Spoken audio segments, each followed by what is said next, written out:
ছি ছি ছি ছি ছি, তোমাকে আমি ভাই বলে সম্মান করলাম আর তোমার মনে এইছিল বোন বলে আমাকে ডাকলে, আজকে আধে রাতে আমার সায়ের কাপড় তুলতে এসেছো। ছি ছি ছি ছি ছি, লজ্জা করা দরকার তোমার। তুমি মানুষ, তুমি জানোয়ার।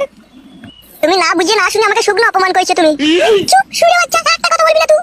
তুই আধে রাতে ঢুকেছিস আমার ঘরে মশা মারা ওষুধ দিতে। তুই মিথ্যা কথা বলার জায়গা পেয়েছিস না, তুই সব কুমতলব আমি ধরতে পেরে গেছি।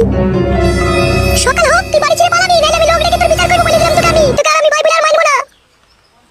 আমি একটা কথা বলবো তোমাকে। তোর কি কথা শুনবো রে? এই কালাচোদা, তোর কি কথা শুনবো? তোমার স্বামী তো দুবাইয়ে থাকে, তুমি মেয়ে মানুষ একা থাকো বাড়িতে, তোমার কি মনের ভিতরে একটু সুসুরি ওঠে না? তুমি আসলে কি বলতে চাইছো বলো তো? আমি বলতে চাইছি আমি তোমাকে ভালোবাসি। আমার যে স্বামী আছে তুমি জানো না? আর তুমিও তো বিয়ে হলো, তোমার তো বউ আছে ঘরে। বউ থাকলে কি ভালোবাসতে নাই নাকি? বউকে ভালো করে ভালোবাসো, তাহলেই হবে, পরে মেয়েকে ভালোবাসতে হবে না তোমাকে। বউ আমাকে ভালোবাসে না, খাটি মারে আমাকে। নিশ্চয়ই তুমি বউকে খেতে বইতে দাও না, ইনকাম করে দাও না, সেদিনই বউ তোমাকে মারে। আমার মতো ইনকাম ওয়ালা পুরুষ আছে কয়জন এই পৃথিবীতে? তুমি কি এমন বালছিয়া পুরুষ তুমি কত টাকা ইনকাম করো? প্রত্যেক মাসে আমার 19,000 টাকা ইনকাম, বাজারে আমি রুই মাছ কেটে বিক্রি করি। 19,000 টাকা ইনকাম দিয়ে বইয়ের হাতে মার খেছো তুমি? পুরা ভাগ্য বলি তো বইয়ের হাতে মার খাই এত ইনকাম করার পরেও। শুনো, তুই সকাল হলে বাড়ি থেকে চলে যাবে, ঠিক আছে? আমি তোকে ভালোবাসতে পারবো না, আমার স্বামী জানতে পারলে আমার একটা বিশাল খিটকাল হবে। এইদিকে টাকা একটা কথা শুনো। গায়ে হাত দিলে কেন তুমি আমার? ভুল বোঝো না তুমি আমাকে, আসলে তুমি মেয়ে মানুষ তো, তুমি আসল কথাটা বুঝতে পারছো না। কি এমন আসল কথা যে আমি বুঝতে পারছি না? তোমার স্বামী তো দুবাইয়ে পড়ে থাকে, তুমি আসল জিনিসটা বুঝো? মেয়ে মানুষ হয়তো তুমি বুঝো না। কি বুঝি না আমি? তোমার স্বামী তো টাকা পয়সা ইনকাম করার জন্য দুবাইয়ে পড়ে থাকে, সে 1 বছর 1.5 বছর পর পর বাড়ি আসে, দিয়ে বাড়ি এসে 2-4 দিন থেকে তোমার সাথে একটু উপরে উপরে সুসুরি দিয়ে আবারও চলে যায়। আর তোমার জৈবনে এখন ঝিলিক মারছে, আর এই সময়তে যদি তোমার কাছে পুরুষ মানুষ না থাকে কিভাবে জীবনটা কাটে সে আমার থেকে ভালো আর কেউ জানে না। তাই বলছি, এই নাসিকের যেরকম রসে ভরা আঙ্গুর হয়, সে আঙ্গুরের মতো তোমার চেহারা, আর সেই আঙ্গুরের মতো চেহারাটাকে তুমি শুকিয়ে কিসমিস করে দিও না গো। আজ মরলে কাল দুদিন, তোমার এই সৌন্দর্য রূপ শুকিয়ে শুকিয়ে কিসমিস হয়ে যাক, এটা কখনো করো না। সেই জন্য বলছি। কি বলছো সেই জন্য?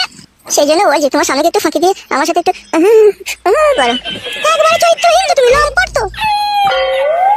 আমার স্বামী একদিন তোমাকে দয়া করে মায়া করে আমার বাড়িতে ডেকে এনেছিল, তোমাকে দুটি ভাত দিয়েছিল, তারই সরলতার সুযোগ নিয়ে তুমি আমার বাড়িতে আশ্রয় নিলে আমার কাছে। আর আশ্রয় নেওয়ার পরেও আজকে তুমি আমার সাথে নোংরামি করতে চাইছো, কুকাজ করতে চাইছো। ছি ছি ছি ছি। তোমার মনে ধারণাটাই ভুল, কুকাজ বলছো, নোংরামি বলছো। ছি ছি ছি ছি, আমারও শুনতে খুব খারাপ লাগে। ভালোবাসি তো তোমাকে, ভালোবাসি আমি। ভগবানের দেয়া মানুষের দিলে থাকা এই পাপ পবিত্র ভালোবাসাটাকে তুমি নোংরামি বলছো? ছি। তোমার এখনো পুরোপুরি ভাবে হুঁশ বুদ্ধি এখনো হয়নি খুব।